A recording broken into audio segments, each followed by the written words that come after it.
Usai pelaksanaan upacara pengibaran bendera merah putih di Anjungan Losari, Makassar, pemerintah Kota Makassar menyemarakkan HUT ke-77 Republik Indonesia dengan perayaan akbar pembentangan 77 bendera dengan panjang 65 meter sepanjang 5.500 meter di Anjungan Losari, Makassar.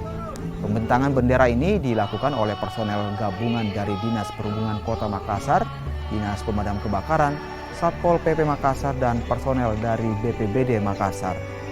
Dengan iringan lagu-lagu nasional yang dinyanyikan oleh Aubader siswa-siswi SMP Kota Makassar, terlihat bendera merah putih menyelimuti area Anjungan City of Makassar pada 17 Agustus kemarin. Selain itu, terdapat atraksi flyboard oleh Satpol PP Makassar dengan mengibarkan bendera merah putih di atas laut Makassar.